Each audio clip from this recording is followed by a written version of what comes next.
Bismillahirrahmanirrahim.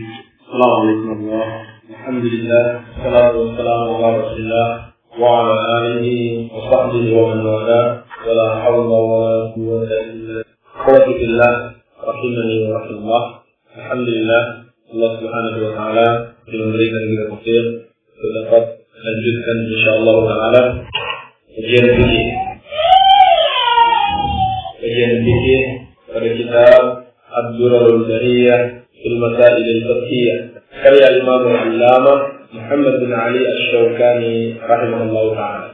Alhamdulillah, pada semester yang lalu kita telah menyelesaikan kitab Al-Taharah dari Ad-Durarul Bahiyah. Semoga bisa mengambil manfaat dari pelajaran-pelajaran yang sudah kita lalui. Maka pada semester baru ini insyaallah ta'ala kita akan masuk pada kitab As-Shalah. Sebelum kita masuk membahas masalah Ad-Durarul Bahiyah, ada beberapa muqaddimah yang patut dilakukan agar kita lebih dapat memahami kitab As-Shalah.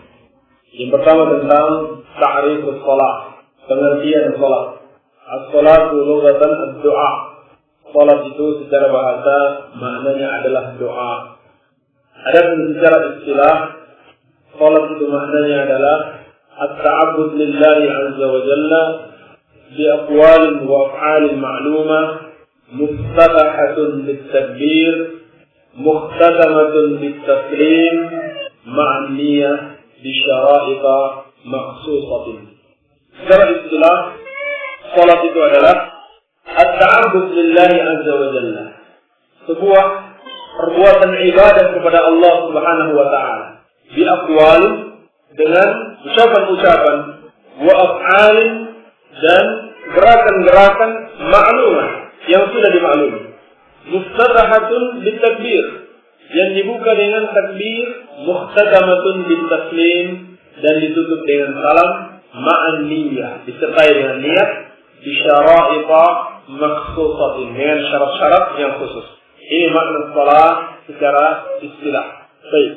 Pembahasan yang kedua, manzilatus salat fid din, tentang kedudukan salat di dalam agama. Telah dimaklumi bahwasannya salat merupakan ruknun min arkanil Islam, salah satu rukun dari rukun-rukun Islam. Artinya salat adalah bagian dari ajaran Islam yang sangat penting sekali. Bagaikan sebuah bangunan, maka salat itu adalah tiang dari bangunan tersebut. Kalau dia runtuh, maka runtuhlah keislaman seseorang. Dalam hadis Bukhari dan Muslim dari Ibnu Umar radhiyallahu ta'ala anhuma, Nabi sallallahu alaihi wasallam bersabda, "Bunyal Islamu ala khamsin." Islam itu dibangun di atas 5 rukun. Syahadati an la ilaha illallah wa anna Muhammadar Rasulullah. Yang pertama, bersaksi bahwasannya tiada yang berhak disembah selain Allah dan Muhammad adalah utusan Allah. Wa iqamus shalah. Yang kedua, mendirikan salat. Wa ita'iz zakat. Yang ketiga, menunaikan zakat. Wa shaumi Ramadan. Yang keempat, puasa Ramadan. Wal hajj. Yang kelima, haji. Jadi dalam hadis yang diriwayatkan oleh Imam Tirmidzi, Nabi sallallahu alaihi wasallam bersabda, "Ra'sul amri al-Islam wa amuduhu as-salah wa dirwatu sanamihi al-jihad fi sabilillah." Pokok perkara adalah al-Islam, tiang-tiangnya adalah salat, dan puncak tertingginya adalah jihad fi sabilillah. Dan salat adalah amalan yang pertama kali akan dihisab, akan dihitung, akan dihadiri pada hari kiamat. Apabila baik salat seseorang, maka seluruh amalannya akan ikut baik. Tetapi jika buruk salatnya, seluruh amalannya juga akan ikut buruk.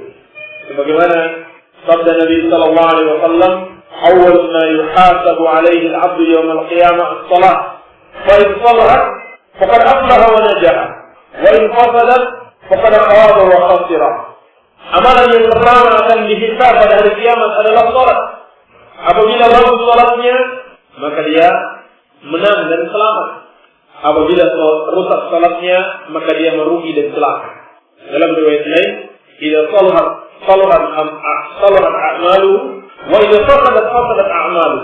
Atau idza saluhat sa'iru amalihi wa idza fasadat sa'iru amalihi. Apabila baik salatnya, maka baik pula seluruh amalannya. Tetapi apabila rusak salatnya, rusak pula seluruh amalannya. Dan seorang mukmin, andaikan dia benar-benar salat dengan semestinya, salat dengan sempurna, dengan memenuhi rukun-rukunnya, adat-adatnya, sunnah-sunnahnya, wajib-wajibnya, dan khusyuk, maka dia akan mendapati salat itu sebagai suatu tempat untuk mengistirahatkan jiwanya, untuk mendapatkan suatu ketenangan batin, untuk menyejukkan matanya. Ini yang dirasakan oleh Rasulullah sallallahu alaihi wasallam, sehingga beliau bersabda kepada Bilal, "Arifna bis-salati ya Bilal." Istirahatkan kami dengan salat wahai Bilal. Dan juga sabda beliau, "Wa ju'ilat qurratu 'aini fis-shalah." Dan dijadikan penyejuk mataku di dalam salat. Oleh karena itu, Rasulullah sallallahu alaihi wasallam berwasiat sebelum beliau meninggalkan dunia ini dengan as-shalah wa ma malakat aymanukum. Perhatikanlah salat dan budak-budak kalian. Subhanallah, menunjukkan kedudukan salat dalam Islam. Baik, ini pembahasan yang kedua. Pembahasan yang ketiga tentang aqsamus salat, macam-macam salat. Macam-macam salat itu terbagi dua, yaitu fardun wa tatawwu'. Salat fard, yakni salat wajib, dan salat tatawwu' atau salat sunnah. Dan salat wajib itu terbagi dua lagi, ada yang fardu ain dan ada yang fardu kifayah. Fardu ain yaitu salat 5 waktu, subuh, zuhur, asar, maghrib dan isya. Fardu ain. Dan ada yang fardu kifayah seperti salat jenazah. Kalau sudah dilakukan oleh sebagian kaum muslimin, maka sebagian yang lain tidak wajib lagi melakukannya. Tetapi jika semuanya tidak melakukannya, maka semuanya berdosa. Baik. Jadi ini aqsamus salat.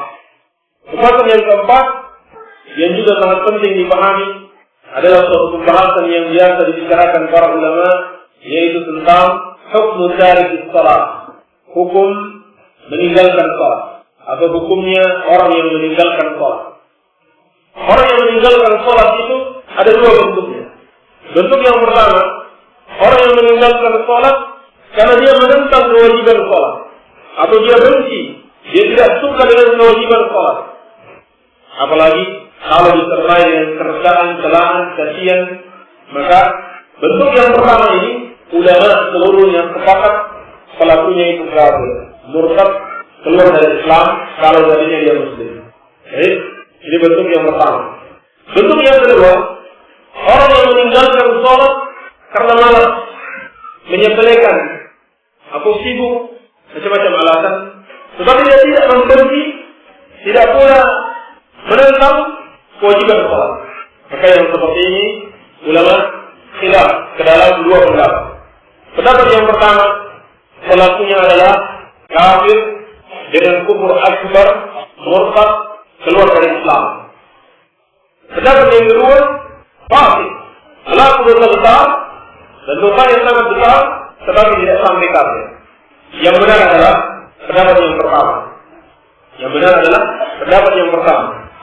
Orang yang meninggalkan sholat, meskipun dia tidak menentang kewajiban sholat, cuma karena malas, menyepelekan, sibuk main atau sibuk kerja, maka dia juga kafir, murtad, keluar dari Islam. Ini pendapat yang benar.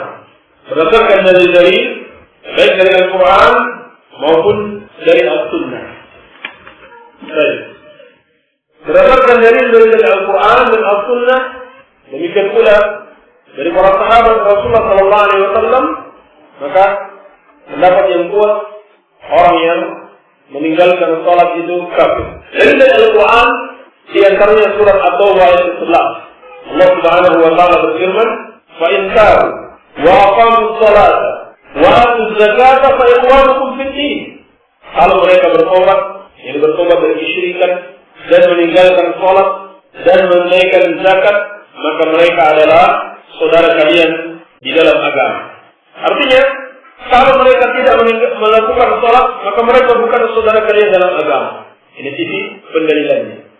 Masih ada dalil yang lain dari Al-Quran. Adapun dalil dari Al-Sunnah, Di antaranya hadis Muslim dari Jabir bin Abdullah radhiyallahu taala anhuma, Nabi sallallahu alaihi wasallam bersabda, "Inna bainar rajul wa bainasy syirki wal kufri tarkus shalah." Sesungguhnya yang membedakan antara seseorang dengan kekafiran dan dengan kesyirikan dan kekafiran adalah meninggalkan salat. Dalam hadis At-Tirmidzi dari Buraidah bin Al-Husayb radhiyallahu anhu, Nabi sallallahu alaihi wasallam bersabda, "Al-ahdu alladhi bainana wa bainahum as-salat, faman tarakaha faqad kafar." Perjanjian antara kami dengan mereka adalah salat. Maka barang siapa yang meninggalkannya, dia telah kafir. Dari Abdullah bin Syafiq rahimahullahu taala, seorang tabi'in, beliau mengatakan, "Kana ashabun Nabi sallallahu alaihi wasallam la yarawna syai'an min al-a'mali tarkuhu kufrun aw tarkuhu kufrun ghairu salat." Kata beliau, dahulu para sahabat Nabi sallallahu alaihi wasallam tidak menganggap ada suatu amalan zahir apabila ditinggalkan bisa menyebabkan kekufuran kecuali salat. Jadi selain salat, apakah itu puasa, zakat, haji, apabila seorang meninggalkannya karena malas, sepanjang dia tidak menentang kewajibannya, maka tidak sampai menyebabkan kekufuran. Tetapi barang siapa yang meninggalkan salat, maka dia kafir. Ini anggapan para sahabat, akidah para sahabat. Baik. Permasalahan yang berikutnya, yang berapa? Berapa? 5 apa? Yang berikutnya 5 ya? Baik, 8. Kapan seorang yang meninggalkan sholat itu dihukumi kafir? Apakah dia meninggalkan sholat seluruhnya, ataukah meninggalkan satu sholat saja atau 2 sholat? Ulama berbeda pendapat. Namun yang kuat insyaallah taala kalau dia meninggalkan seluruh sholat. Sebab kalau dia meninggalkan 1 atau 2 sholat atau sebagian sholat, di dalam Al-Quran dikatakan fawailul lil musallin, celaka bagi orang-orang yang sholat, alladzina hum an salatihim sahun, yaitu mereka yang lalai dari sholatnya. Jelaskan para ulama, di antara maknanya adalah orang-orang yang kadang sholat, kadang tidak. Maka dalam ayat ini Allah tidak mengkafirkan mereka, tetapi mereka terancam dengan azab yang sangat pedih. Baik, kalau yang ngantuk silakan berwudu dulu atau push-up jadi hilang ngantuknya. Baik, permasalahan yang berikutnya, mungkin yang terakhir, kalau sudah ada yang ngantuk, tentang atas siapa sholat itu diwajibkan, kepada siapa sholat itu diwajibkan. Ulama menjelaskan sholat itu diwajibkan kepada al-muslim al-aqil al-baligh. Al-muslim al-aqil al-baligh, orang muslim yang aqil dan baligh. Jadi 3 syarat kewajiban sholat. Muslim aqil baligh. Yang pertama dia muslim, artinya beragama Islam, tidak kafir kepada Allah, bukan seorang musyrik. Kenapa? Karena amalan-amalan yang dilakukan oleh orang-orang kafir tidak akan diterima oleh Allah Subhanahu wa taala. Wa ma mana'ahum an tuqbala minhum nafaqatuhum illa annahum kafaru billahi wa rasulih.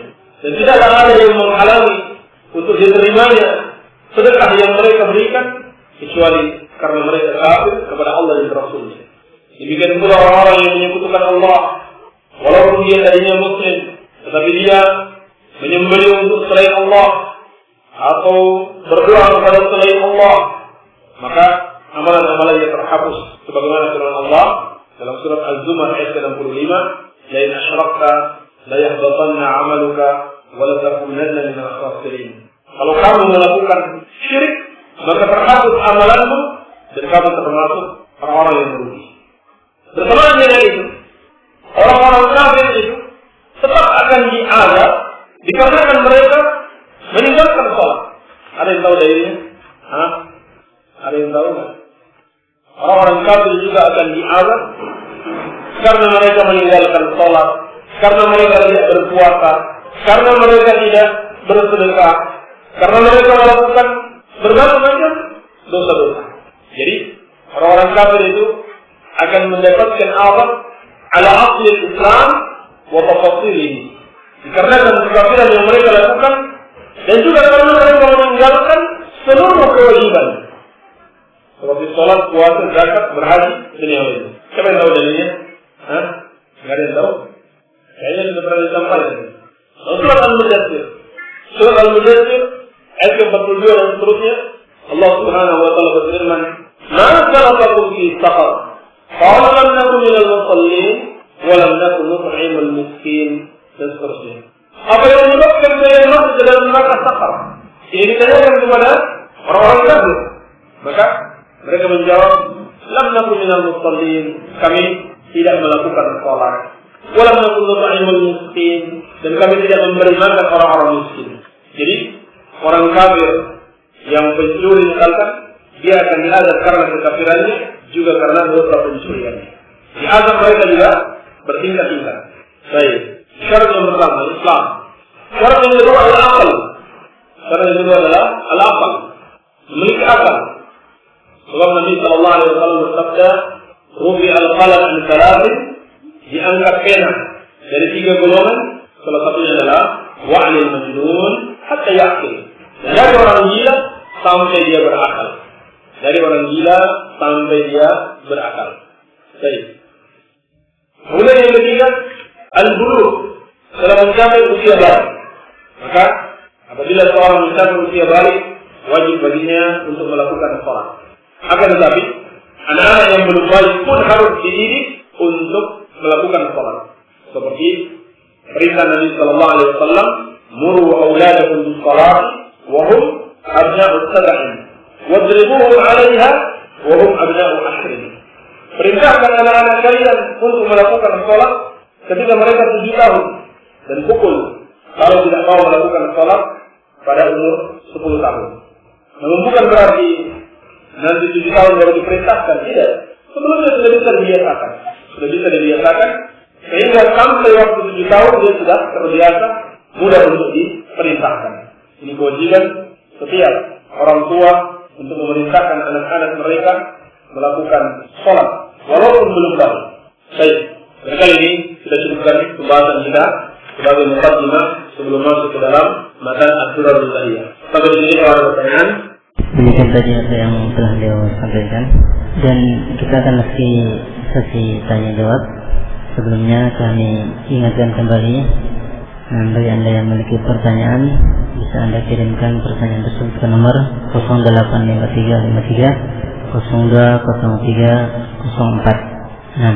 0853 53 02 0304. Dan langsung saja kita serahkan kepada beliau jawaban-jawaban yang akan beliau sampaikan. Bismillahirrahmanirrahim. Salatu wassalamu ala Rasulillah. Ustaz, mohon dijawab pagi ini. Ada tamu di pondok. Besok belum tentu masih dengan RDS. Bagaimana hukum menyembelih dan hasil sembelihan itu untuk acara ke-40 wafatnya seseorang? Baik. Bagaimana hukum menyembelih dan hasil sembelihan untuk acara ke-40 wafatnya seseorang? Artinya dia menyembelih dengan nama Allah, cuma sembelihan itu untuk suatu acara kebid'ahan. Seorang yang menyembelih untuk acara kebid'ahan, berarti dia kalau menolong untuk melakukan kebid'ahan tersebut, maka tidak dibolehkan. Kalau yang ditanyakan hukum menyembelihnya berdosa dari sisi ta'awun dengan perbuatan kebid'ahan, tapi tidak sampai pada kesyirikan. Kecuali kalau dia tidak menyebut nama Allah, menyebut nama selain Allah, atau dia niatkan sembelihan tersebut sebagai persembahan kepada selain Allah Subhanahu wa taala, maka ini kesyirikan. Tapi kalau dia menyebut nama Allah dan tidak meniatkan untuk selain Allah, niatnya untuk suatu acara kebid'ahan, maka ini termasuk perbuatan dosa dan ta'awun di dalam kebatilan. Baik, Allah a'lam. Mertua saya sakit, suami saya ke seorang kiai untuk minta obat. Obatnya berupa air. Itu diperbolehkan enggak, Pak? Dan bagaimana kalau mengantarkan, boleh enggak? Mohon penjelasan. Baik. Ulama berbeda pendapat tentang masalah meruqyah di air. Namun tidak mengapa insyaallah taala kalau yang dibaca itu adalah ayat-ayat Al-Qur'anul Karim dan doa-doa yang diajarkan oleh Rasulullah sallallahu alaihi wasallam. Ini dia masalahnya. Kalau kita yakin kiai tersebut benar-benar membaca ayat-ayat Al-Qur'anul Karim saja atau doa-doa yang diajarkan Rasulullah sallallahu alaihi wasallam, maka tidak mengapa insyaallah taala. Pada rakaat kedua teringat kalau pakaiannya terkena najis Apakah sholatnya sah dan diteruskan hingga salam? Bagaimana dengan wudunya? Apa harus diulang? Harus dibuka pakaiannya. Kalau masih ada pakaian dalam sehingga aurat masih tertutup, maka sholatnya diteruskan. Ini yang dijelaskan oleh Syekh Utsaimin rahimahullah ta'ala. Kalau seorang sadar kemudian tahu di pakaiannya ada najis, buka pakaiannya. Tapi kalau dengan membuka pakaian auratnya terbuka, maka terpaksa dia harus memberhentikan sholatnya dan mengganti pakaiannya. Dan tidak perlu berwudu lagi. Cukup mencuci pakaian yang terkena najis tersebut kalau mau dipakai lagi, atau anggota tubuh yang terkena najis. Nabi SAW suatu hari pernah sholat, bagaimana hadis dalam riwayat Bukhari dari Abu Sa'id Al-Khudri. Suatu hari pernah sholat, lalu beliau melepas sandalnya. Para sahabat ketika itu ikut-ikutan juga melepas sandal mereka ketika sholat. Lalu setelah sholat, Nabi SAW mengabarkan bahwasannya saya melepas sandal itu bukan karena suatu syariat, bukan karena suatu aturan yang baru dalam sholat, tidak. Tapi Jibril datang memberitahukan bahwasannya di sandalku itu ada najis. Maka beliau lepaskan dan beliau teruskan sholatnya. Jadi sama dengan kasus ini, kalau pakaiannya ada najis dibuka, dilepaskan. Kalau auratnya masih tertutup, diteruskan sholatnya. Tapi kalau tidak, maka terpaksa harus memberhentikan sholatnya dan menutup aurat kembali. Saya mengurus anak bibi. Karena bibi saya sudah meninggal, tapi kadang-kadang saya membentak dan menyentil anak ini. Karena dia nakal sekali. Tapi saya bukan menyiksa, hanya ingin mendidik. Apakah saya berdosa? Karena anak ini sudah ditinggal ibunya. Membentak si anak ini dalam keadaan yang sangat terpaksa. Membentak anak, memukul anak dalam keadaan yang sangat terpaksa. Dan dengan perkiraan, bentakan itu bisa bermanfaat baginya. Artinya bisa membuat dia takut. Kalau dibentak justru malah dia semakin menjadi-jadi, jangan dibentak. Tapi cari jalan yang lain. Baik. Ustaz, anak punya bibi menikah dengan orang Kristen dan bibi anak masuk Kristen. Setiap menjelang hari raya Idul Fitri, bibi suka ngirim baju koko dan sarung. Halalkah baju dan sarung itu dipakai? Tidak apa-apa insyaallah taala, baju dan sarung itu halal, zatnya halal. Adapun si bibi ini harus kita berusaha menasihati dia, untuk kembali kepada Islam. Baik. Di sini ada orang yang membenci wanita berjilbab, sedangkan dia sendiri mengaku orang Islam. Dan apabila ada yang lewat orang yang bercadar, dia bilang tuh ada setan lewat. Apakah orang tersebut termasuk memperolok-olok peraturan Allah? Ini tidak diragukan lagi. Ini termasuk bentuk penghinaan dan cercaan dan mempermainkan syariat Allah Subhanahu wa taala. Ini hukumnya termasuk kekafiran kepada Allah Subhanahu wa taala. Orang ini harus dinasihati agar dia bertobat kepada Allah Subhanahu wa taala. Apakah Ummu Rifa'ah dan Ummu Sa'ab sudah kafir dan boleh dibunuh? Bagaimana dengan orang-orang yang membelanya? Apakah sama hukumnya? Masalah kekafiran seseorang yang tadinya muslim itu adalah hak hakim atau hak ulama besar dalam menetapkannya. Adapun orang-orang yang mengikutinya sama hukumnya. Siapa yang meridhoi suatu kemungkaran, maka dia dianggap sebagai orang yang melakukan kemungkaran tersebut. Allah Subhanahu wa taala telah melarang kita membela atau bahkan sekedar condong untuk membela mereka. Allah berfirman, "Wala tarkanu ilal ladzina zalamu fatamassakumun nar." Janganlah kamu condong kepada orang-orang yang zalim itu sehingga kamu disentuh oleh api neraka. Hati-hati. Jangan membela orang-orang yang zalim. Dan sebesar-besarnya kezaliman adalah kesyirikan dan bid'ah. Jangan kalian condong kepada orang-orang yang zalim sehingga kalian disentuh oleh api neraka. Kata Ustaz, kalau terpaksa harus berhubungan dengan bank, boleh asal tidak mengambil bunganya. Apakah itu tidak termasuk ta'awun atau wala dalam berkembangnya praktik riba?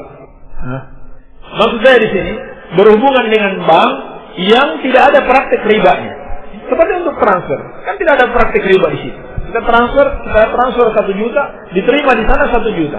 Cuman kita dikenakan biaya, misalkan 2.500. Itu sudah jasa pengiriman. Itu bukan riba. Itu maksud saya, bukan kita meminjam di bank, lalu kita kembalikan dengan tambahan bunga. Nah ini tidak boleh. Demikian pula kita menyimpan uang di bank. Ini sudah difatwakan para ulama besar. Hal ini boleh dalam keadaan sangat terpaksa. Dalam artian terpaksa, seperti kita khawatir kalau kita simpan uang di rumah mungkin hilang atau dicuri orang, mudah dicuri orang, maka terpaksa kita simpan di tempat yang aman. Jadi maksudnya kalau ada tempat aman yang lain selain bank, maka hendaklah kita menyimpan di situ. Jadi insyaallah taala tidak termasuk bentuk ta'awun atau wala kepada mereka. Karena kita tidak bermaksud demikian dan kita tidak melakukan riba. yakni kita tidak mengambil bunganya dan kita juga tidak meminjam lalu mengembalikan ditambah dengan bunga. Iya, baik. Wallahu a'lam. Saya melihat orang yang sedang sholat, tapi ketika takbiratul ihram, tangannya tetap di bawah, tidak di dada. Apakah ada dalilnya? Tidak ada dalilnya. Dan memang ada pendapat ulama demikian. Tapi yang sahih, pendapat yang benar, diletakkan di dada, atau di bawah dada. Ini yang sahih, yang benar. Walaupun ini termasuk sunnah, tidak wajib. Sehingga andaikan seorang sholat tidak meletakkan tangannya di dada, dibiarkan begitu saja, sholatnya sah. Ini pendapat Hanafiyah. Namun ini pendapat yang lemah. Baik. Ustaz, saya dulu suka lihat sulap-sulap dan pemburu hantu di TV. Waktu itu saya tidak tahu dan kadang-kadang ragu, apakah saya berdosa dan gimana cara tobatnya. Sudah kita sebutkan kemarin bahwa itu termasuk sihir. Menontonnya berarti termasuk meridoi perbuatan sihir tersebut. Maka hal itu termasuk sesuatu yang tidak dibolehkan, dan cara tobatnya adalah dengan menyesali perbuatan tersebut dan bertekad tidak akan mengulanginya dan bertobat kepada Allah Subhanahu wa taala dengan sebenarnya. Ya, dengan meninggalkan perbuatan tersebut, menyesali perbuatan itu, kemudian bertekad tidak akan mengulanginya dan meninggalkannya. Ini cara bertobat. Baik. Ustaz mau nanya, ada sebuah pimpinan ormas yang memanggil anggotanya dikarenakan dia dekat dengan orang-orang yang mengamalkan sunnah Nabi Sallallahu Alaihi Wasallam. Juga karena dia dianggap menyelisihi amalan-amalan ormasnya yang telah diputuskan selama ini. Apakah pimpinan seperti ini bisa disebut sebagai tagut? Bagaimana hukum orang yang seperti ini menurut syariat? Baik, ormas itu mengklaim ormas Islam berlandaskan Al-Quran dan As-Sunnah. Ini sudah dimaklumi cara-cara hizbiyah, cara-cara orang yang fanatisme golongan.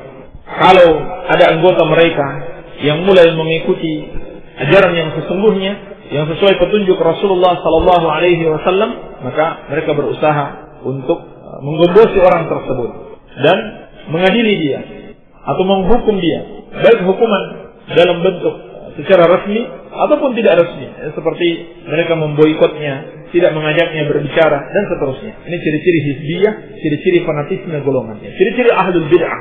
Kalau orang yang mau mengikuti sunnah Nabi Sallallahu Alaihi Wasallam hanya karena bertentangan dengan keputusan-keputusan organisasi, lalu orang itu kemudian dihalang-halangi. Ya, ini organisasi hizbiyah, walaupun mereka mengklaim sesuai dengan Al-Quran dan Sunnah, tapi kalau seperti ini caranya, ini bukanlah organisasi yang sesuai dengan manhaj Ahlus Sunnah wal Jamaah. Iya. Dan aturan-aturan organisasi itu tidak boleh bertentangan dengan Al-Quran dan Sunnah Rasulullah Sallallahu Alaihi Wasallam.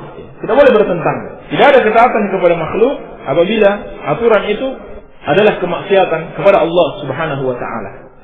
Dan ini menyerupai tagut yang membuat aturan-aturan yang bertentangan dengan syariat Allah Subhanahu Wa Taala. Hanya saja kita tidak katakan dia tagut, sebab lafaz tagut adalah pengkafiran. Kita mengatakan seorang tagut berarti mengkafirkan dia. Hanya saja kita katakan menyerupai tagut, yaitu dengan melakukan atau mensyariatkan atau membuat aturan-aturan yang bertentangan dengan syariat Allah Subhanahu Wa Taala. Maka hukumnya dalam syariat, orang seperti ini dan organisasinya harus ditinggalkan. Tidak boleh terus bersama dengan orang-orang yang zalim tersebut. Wala tarkanu ilal ladzina zalamu fatamassakumun nar. Jangan kamu condong terus kepada orang-orang yang zalim tersebut sehingga kamu disentuh oleh api neraka. Baik. Kata orang Sururi, istilah salafi itu tidak syar'i. Yang syar'i itu Ahlus Sunnah. Mohon penjelasannya. Baik. Istilah ini telah disebutkan oleh para ulama. Syekhul Islam Ibnu Taimiyah rahimahullahu taala berkata, la aiba fi man intasaba ila manhajis salaf. Tidak ada aib siapa yang mau bernasab, berintisab kepada manhajis salaf.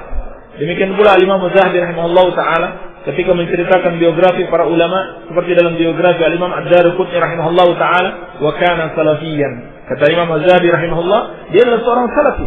Jadi istilah ini adalah istilah yang sudah digunakan oleh para ulama. Dan tidak mesti suatu istilah harus berdasarkan dalil. Seperti istilah tahiyatul masjid. Salat tahiyatul masjid tidak ada dalilnya istilah tersebut. Demikian pula salatul tarawih.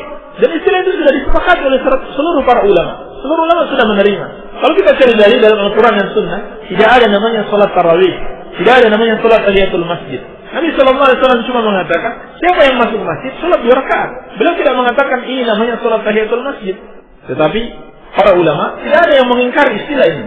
Tidak ada yang mengingkari istilah ini. Baik. Jadi ini omongan-omongan orang yang tidak mengerti kaidah-kaidah dalam syariat dan tidak mengerti akwal dan penjelasan para ulama Ahlus Sunnah wal Jamaah. Demikian pula istilah Ahlus Sunnah secara khusus.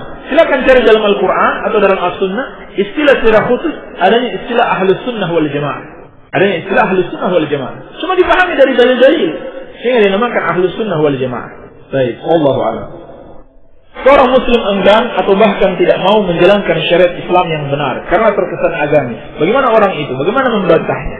Kalau dia mengingkari atau membenci atau tidak ridho, tidak setuju, tidak sepakat dengan satu ajaran Islam, maka tidak diragukan lagi dia kafir. Tidak diragukan lagi dia kafir. Hanya saja seperti yang kita sebutkan sebelumnya, untuk mengkafirkan itu ada syarat-syaratnya. Perbuatannya jelas kekafiran, tapi orangnya, untuk mengkafirkan orangnya ada syarat-syaratnya. Yang di antara syaratnya yang mengkafirkan itu adalah para ulama besar atau hakim di satu pemerintahan kaum muslimin. Tapi kalau dia tidak mau menjalankan syariat karena mengikuti hawa nafsu, dia tahu dia salah karena tidak menjalankan syariat. Dia akui dia salah, maka dia berbuat maksiat tidak sampai pada kekufuran. Dan orang tersebut harus kita nasihati. Baik, yang terakhir ya. Bolehkah azan dikumandangkan oleh seorang wanita dan dengan tujuan untuk menolak bala seperti datangnya angin ribut atau hujan lebat yang disertai angin, atau untuk mengobati sakit seseorang, atau untuk meminta datangnya rezeki? Di tempatku ada orang yang selalu melakukannya dan selalu didatangi banyak orang. Hamba Allah di Intaratul Akbar. Azan itu dikumandangkan oleh laki-laki, bukan oleh wanita. Demikian pula ketika terjadi semacam angin ribut atau hujan lebat, maka yang disyariatkan adalah berdoa. Yang disyariatkan adalah berdoa kepada Allah Subhanahu wa taala. Wallahu a'lam. Yang mana ini? Surat yang mana? Saba 28. Baik, Ustaz Afwan meluruskan tadi menyebutkan surat As-Saba 24, tetapi yang benar surat As-Saba 28. Iya benar, surat As-Saba 28. Wa ma arsalnaka illa kafatan lin-nas basyira wa nadhira. Saba, bukan As-Saba ya, Saba. Ini saya meluruskan lagi. Bukan As-Saba, tapi Saba.